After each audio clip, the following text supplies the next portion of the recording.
नमस्कार। हिमाचल भाजपा में भी व्यवस्था परिवर्तन का इंतजार हो रहा है।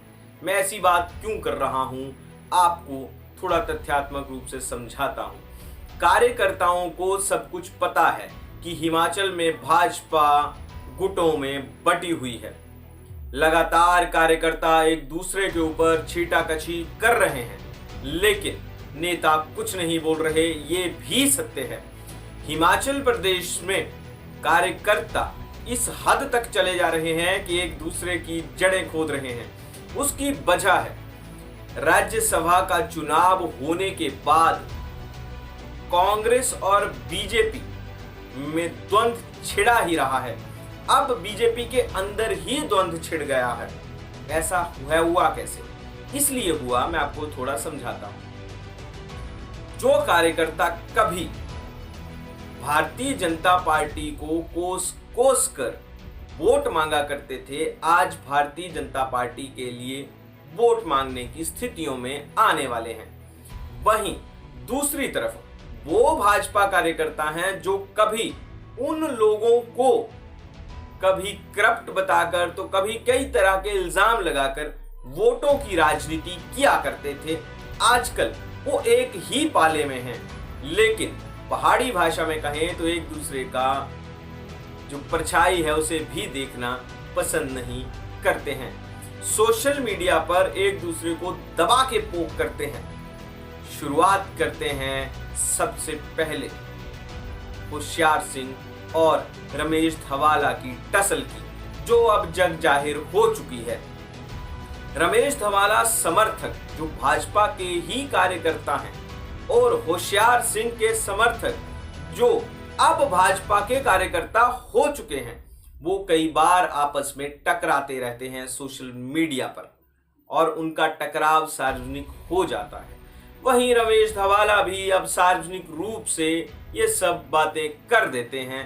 उन्होंने मीडिया हाउस को दिए इंटरव्यू में वो सब कुछ बता दिया जिस बात को लेकर वो अब सुर्खियां बटोर रहे हैं। कृपाल परमार, उनका एक टेलीफोनिक इंटरव्यू वायरल हो रहा है जिसमें वो जगत प्रकाश नड्डा के साथ अपनी टसल को सार्वजनिक कर रहे हैं। वो बता रहे हैं कि मुझे किसी से कोई आपत्ति नहीं है, मुझे मात्र समस्या है तो जगत प्रकाश नड्डा से, जो भाजपा के राष्ट्रीय अध्यक्ष हैं। अब इससे ज्यादा गुटबाजी और क्या सार्वजनिक होगी? अब थोड़ा आगे बढ़िए गगरेट की तरफ। गगरेट में चैतन्य शर्मा जो पूर्व में कांग्रेस की टिकट पर चुनाव लड़े विधायक बन गए राजेश ठाकुर के खिलाफ, जो भाजपा के प्रत्याशी थे। फिर चैतन्य इस्तीफा देकर भाजपा में चले जाते हैं, भाजपा की टिकट पर चुनाव लड़ते हैं राकेश कालिया के खिलाफ। राकेश कालिया चुनाव जीत जाते हैं। अब चैतन्य के वो समर्थक जो चैतन्य के साथ भाजपा में गए थे और राजेश ठाकुर के वो समर्थक जो पूर्व से ही भाजपा में हैं, एक दूसरे के साथ टसल उनकी सार्वजनिक होती रहती है। अब इसको गुटबाजी नहीं कहेंगे तो क्या कहेंगे, ये भाजपा जाने। अब थोड़ा और बढ़िए आगे गगरेट से और ऊना को क्रॉस करते हुए कुटलैहड़ आइए। कुटलैहड़ में वीरेंद्र कंवर और देवेंद्र कुमार भुट्टो, दो बड़े नाम भाजपा में ही हैं। कभी 2003 में राजनीतिक गलियारों में अपनी एक साथ यात्रा शुरू करने वाले देवेंद्र कुमार भुट्टो और वीरेंद्र कंवर आज एक ही राजनीतिक दल में हैं। इससे पूर्व 2022 में एक दूसरे के खिलाफ चुनाव लड़ा। वीरेंद्र कंवर ने भाजपा के टिकट पर चुनाव लड़ा 22 में, देवेंद्र कुमार भुट्टो ने कांग्रेस के टिकट पर चुनाव लड़ा। देवेंद्र कुमार भुट्टो वो चुनाव जीत गए थे। उसके बाद देवेंद्र कुमार भुट्टो भाजपा में शामिल हो जाते हैं क्रॉस वोटिंग के बाद और भाजपा की टिकट पर चुनाव लड़ते हैं। दूसरी तरफ कांग्रेस की टिकट पर चुनाव लड़ते हैं विवेक शर्मा। विवेक शर्मा पूर्व विधायक, पूर्व डिप्टी स्पीकर रामनाथ शर्मा के बेटे हैं, तो वो चुनाव लड़ते हैं और विवेक शर्मा चुनाव जीत जाते हैं। ऐसे में भाजपा के जो पूर्व में कार्यकर्ता या अभी भी भाजपा के ही कार्यकर्ता हैं जो वीरेंद्र कंवर के साथ हैं, दूसरी तरफ देवेंद्र कुमार भुट्टो के कार्यकर्ता जो पहले कांग्रेस में या फिर देवेंद्र कुमार भुट्टो के साथ थे, अब भाजपा में हैं या फिर जो भाजपा में नाराज थे और अब देवेंद्र कुमार भुट्टो के साथ हैं, उनकी टसल भी सार्वजनिक होती रहती है। कल परसों तो एक सोशल मीडिया पर पोस्ट भी आ गया था, जो पोस्ट अध्यक्षों की दौड़ में शामिल दो व्यक्तियों की आपस में टसल सामने हो गई, राजेंद्र ठाकुर और राजेंद्र मलांगड़। राजेंद्र मलांगड़ जो इस समय मंडल अध्यक्ष हैं भाजपा के कुटलैहड़ में, और पूर्व विधायक, पूर्व डिप्टी स्पीकर रामदास मलांगड़ के बेटे हैं। ये भाजपा की कला नहीं है, गुटबाजी नहीं है तो और क्या है, लेकिन भाजपा इसे स्वीकार नहीं करेगी, यह अलग बात है। अब थोड़ा आप चले जाइए बड़सर की तरफ। बड़सर में धूमल के करीबी और नदौनता से विधायक रहे बलदेव शर्मा, जिन्हें 2022 में जिनकी पत्नी को टिकट दिया था बीजेपी ने, माया शर्मा, जी हां। तो दूसरी तरफ इंद्रदत्त लखनपाल, जो कांग्रेस के कद्दावर नेता, 3 बार लगातार कांग्रेस की टिकट पर चुनाव जीते, पार्टी छोड़ देते हैं और चले जाते हैं भाजपा में। भाजपा से चुनाव लड़ते हैं और जीत जाते हैं। ऐसे में हाशिए की ओर धकेले गए बलदेव शर्मा के कार्यकर्ता,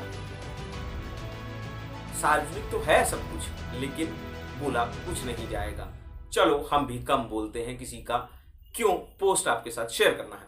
उसके बाद थोड़ा और आगे बढ़िए, सुजानपुर में राजेंद्र राणा लगातार कोशिशें कर रहे हैं अपनी तरफ से कि प्रोफेसर प्रेम कुमार धूमल के समर्थकों को वो अपने पाले की ओर खींच पाए, लेकिन प्रोफेसर प्रेम कुमार धूमल के ही वो समर्थक, वो खासम खास जो कभी भाजपा के थे, जो जब रंजीत ठाकुर ने चुनाव लड़ा राजेंद्र राणा के खिलाफ 2022 में भाजपा के टिकट पर, और उसके बाद उपचुनाव लड़ा कांग्रेस के टिकट पर, वो कांग्रेस के टिकट पर जीत गए, भाजपा के टिकट पर हार गए। वहीं राजेंद्र राणा कांग्रेस के टिकट पर जीत गए और भाजपा के टिकट पर हार गए। तो ये गुटबाजी, वहां भी टसलबाजी है, और गढ़ तो धूमल का ही है, सुजानपुर उन्हीं की सीट रही है कभी, तो क्या गुटबाजी नहीं है। आप चले जाइए लाहौल, रवि ठाकुर मारकंडे इस समय पार्टी से बाहर हैं क्योंकि आजाद चुनाव लड़ लिया था, लेकिन कार्यकर्ता जो उनके पीछे थे, जो उन्हें उस लड़ाई में ले आए, रवि ठाकुर तीसरे नंबर पर चले गए, रामलाल मारकंडे जो थे वो दूसरे नंबर पर आ गए। तो टसल तो है, लेकिन सार्वजनिक नहीं हो रही है। उसकी वजह इंतजार हो रहा है राष्ट्रीय अध्यक्ष के चुनाव का। यही हिमाचल की भाजपा की गुटबाजी की सच्चाई है। स्वीकार्य होगी या नहीं ये अलग बात है, कार्यकर्ता सब जानते हैं, लेकिन नेता कुछ नहीं बताना चाहते, यही सत्य है। अगले